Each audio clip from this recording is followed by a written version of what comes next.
এখানে সবিতা সমস্ত বাসি কাজ সেরে চুপ করে বসে রয়েছে। তখন তার ছোট জা চলে আসলো সেখানে। দিদি, ও দিদি, তুমি দেখছি সকাল সকাল সব কাজ সেরে নিয়েছো, আমাকে তো ডাকও দিলে না। সব কেন করো একার হাতে? আমাকে তো কিছু করতে বলতে পারো, আমি তো জানো আমি পারি না, কিন্তু তুমি বলে দিলে আমি ঠিকই পারবো। সব সময় তুমি একা একা করো। আরে ছোট, তুই তো অনেক ছোট, সবে তো এলি বিয়ে হয়ে, তুই করবি করবি সবই করবি, তখন আমি পায়ের উপর পা তুলে বসে থাকবো। আমি জানি তুমি কখনো পায়ের উপর পা তুলে বসে থাকার মানুষ নও, তুমি সবসময় একা একা সব করবে আর আমাকে কিচ্ছু করতে দেবে না। হ্যাঁ রে ছোট, আমি একটু নদীতে স্নান করতে যাব, তুই যাবি নাকি আমার সঙ্গে? চল তাহলে, আর তুই তো নতুন এসেছিস, গ্রামটা ঘুরেও দেখতে পারবি, চল। কিন্তু দিদি, আমি তো সাঁতার জানি না, আমার খুব ভয় করে নদীতে স্নান করতে, তুমি তো সাঁতার জানো। আরে পাগলি মেয়ে, আমি তো আছি, তোর দিদি আছে না, তোর আবার কিসের ভয়? তুই চল তো আমার সঙ্গে, আমি সব ঠিক সামলে নেব, তোর কিচ্ছু হবে না, চল। এই কথা বলে দুই জা নদীতে স্নান করতে যাওয়ার জন্য রেডি হয়েছে। এমন সময় তার শাশুড়ি মা চলে আসে। আরে বৌমারা, কোথায় যাচ্ছ দুজনে মিলে? কি হলো, কথা বলছো না যে? আসলে মা, আমি তো একটু নদীতে স্নান করতে যাচ্ছি, তাই ছোটকে সঙ্গে করে নিয়ে যাচ্ছি, ওরও ভালো লাগবে। একা একা যাব, তাই ওকে নিয়ে যাচ্ছি। তা বেশ বেশ, একটু গ্রামটাও ঘুরে আসতে পারবে, তবে সাবধান, ও কিন্তু নতুন, সাঁতার জানে কি না তাও জানি না, তাড়াতাড়ি ফিরে আসবে, ছেলেরাও আবার বাড়িতে নেই, কিছু হলে কিন্তু মহা বিপদ হয়ে যাবে। না মা, আপনি একদম চিন্তা করবেন না, যাব আর চলে আসব। এই কথা বলে দু জা চলে আসলো নদীর পাড়ে। আর নদীর পাড়টা দেখে ছোট জায়ের ভীষণ আনন্দ হলো, খুবই পছন্দ হয়েছে তার। সে শুধু দু চোখ ভরে দেখতেই থাকলো। কি সুন্দর দিদি, আমার তো খুব পছন্দ হয়েছে, আমার মনে হচ্ছে আমি এখানেই বসে থাকি, কি সুন্দর লাগছে চারিদিকটা, তুমি আমাকে না নিয়ে আসলে আমি তো জানতেই পারতাম না। যাক ছোট, তোর পছন্দ হয়েছে এই ঢের, তোর যে একটু একটু করে গ্রাম পছন্দ হতে লেগেছে, এতেই অনেক। সত্যি দিদি ভাই, এত সুন্দর গ্রাম, আমার গ্রামের প্রতি কোনো অভিজ্ঞতাই ছিল না, কিন্তু এখানে এসে আমার খুব ভালো লেগেছে, আর তোমাকে তো সব থেকে বেশি ভালো লেগেছে, মনে হচ্ছে তুমি আমার নিজের দিদি।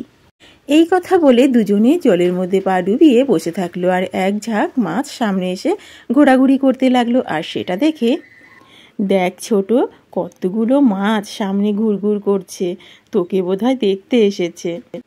ছোট আর কোনো কথাই বলছে না, শুধু এক মনে মাছগুলোকে দেখতে থাকলো।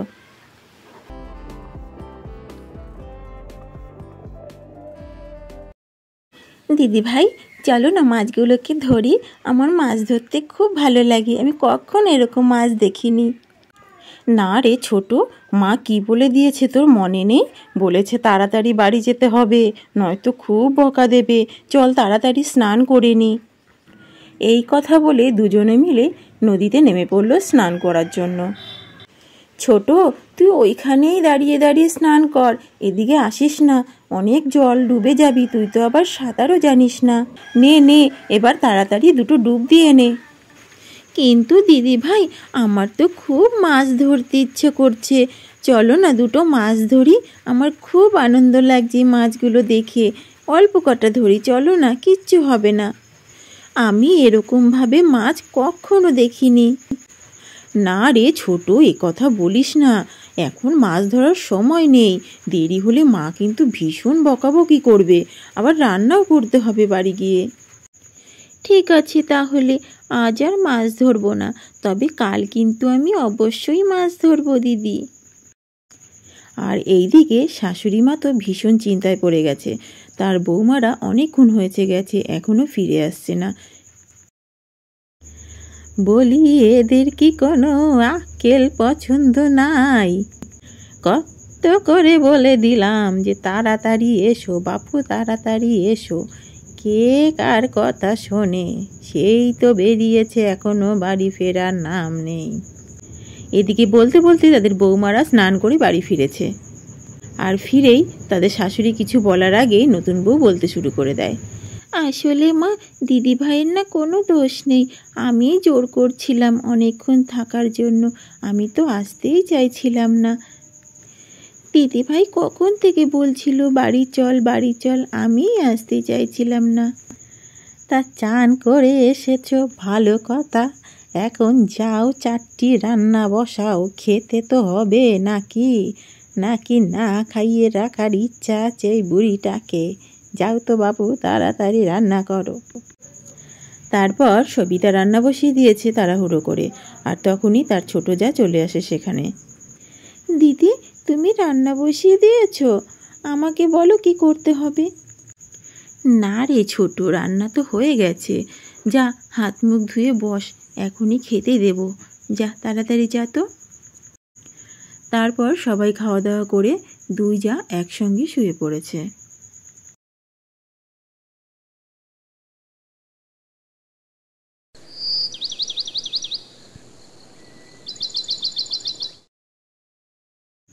একদম সকাল সকাল নতুন বউ ঘুম থেকে উঠে পড়েছে আর বসে বসে ভাবছে, এখন তো সবাই ঘুমোচ্ছে, আমি এখন চুপি চুপি নদীতে চলে যাই, গিয়ে মাছ ধরি গিয়ে। এই কথা ভেবে একটা ঝুড়ি নিয়ে বাইরে বেরিয়ে এসেছে। কি মজা, কেউ এখনো ঘুম থেকে ওঠেনি, আমি গিয়ে ঝপাঝপ মাছ ধরে নিই তাড়াতাড়ি, আমার কতদিনের শখ, আমি এরকম মাছ ধরবো নিজের হাতে।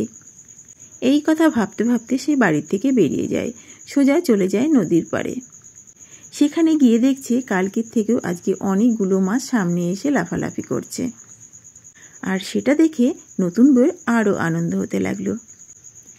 এই তো আজকে কত মাছ, কালকের থেকেও অনেক বেশি মাছ, এই মাছ দাঁড়া, এখন আমি তোদেরকে ধরবো নিজের হাতে, কি মজা হবে আমার। এদিকে সবিতা এখনো ঘুমোচ্ছে, আর শাশুড়ি ঘুম থেকে উঠে সবিতাকে ডাকতে লাগলো, বৌমারা কি এখনো ঘুমাচ্ছ? উঠবে কখন আর কাজকর্ম সারবে কখন বাছারা? সূর্য মাথার ওপরে ওঠার অপেক্ষায় আছো নাকি? বলি তাড়াতাড়ি উঠে পড়ো বাছা। শাশুড়ির এই হাঁক ডাক শুনে সবিতা ঘুম থেকে উঠে বসলো। এ বাবা, আজ কত বেলা হয়ে গেছে, আর ছোটও তো ঘুম থেকে উঠে পড়েছে আমার আগে, হায় হায়, আজ আমার কি ঘুমে ধরলো। এই কথা ভাবতে ভাবতে শাশুড়ি চলে এসেছে। তা বলি বৌমা, একটু তাড়াতাড়ি তো ঘুম থেকে উঠতে পারো নাকি?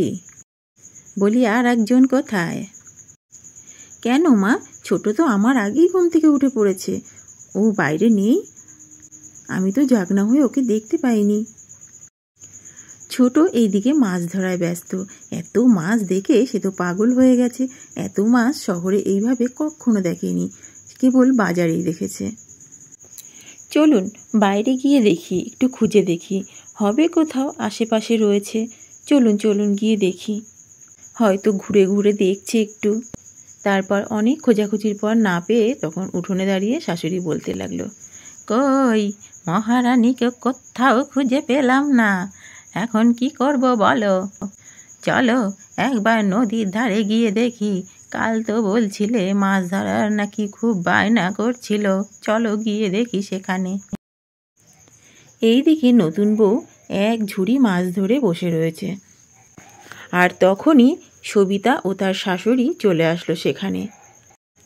দেখুন মা, এখানে দেখুন আপনার ছোট বৌমার কীর্তি, কতগুলো মাছ ধরেছে পাগলিটা। আরে এই ছোট, তুই কাউকে কিছু না বলে তুই নদীতে চলে এসেছিস মাছ ধরতে, আমরা কত চিন্তা করছি বলতো তোর জন্য। আরে দিদি ভাই, মা, আপনারা চলে এসেছেন, আমার একটু দেরি হয়ে গেল তাই না? দেখুন আমি কত মাছ ধরেছি, আজ আমার অনেক দিনের আশা পূর্ণ হলো, আমার খুব আনন্দ হয়েছে এই মাছগুলো ধরতে জানেন। শোনো বৌমা, মাছ ধরেছ, খুব ভালো করেছ, এই রকম যদি তুমি করতে থাকো আমি কিন্তু তোমাকে রাখবো না, একদম বাপের বাড়ি ধরে দিয়ে আসবো। ঠিক আছে মা, আমি এরকম ভুল আর কখনো করবো না, দয়া করে আমাকে বাপের বাড়ি পাঠাবেন না। কথাটা যেন মনে থাকে, যেমন মাছ ধরেছ তেমন এই মাছগুলো মাথায় করে বাড়ি নিয়ে যাবে, এই হবে তোমার শাস্তি। তারপর নতুন বউ মাছগুলো মাথায় করে নিয়ে যেতে লাগলো। তাহলে বন্ধুরা, এই ছিল আমাদের আজকের গল্প। এই গল্পটি তোমাদের কেমন লাগলো? যদি ভালো লেগে থাকে অবশ্যই কমেন্ট করে জানাবে। লাইক, শেয়ার আর সাবস্ক্রাইব করতেও ভুলে যেও না। টাটা, দেখা হবে আবার পরবর্তী কোনো গল্পে।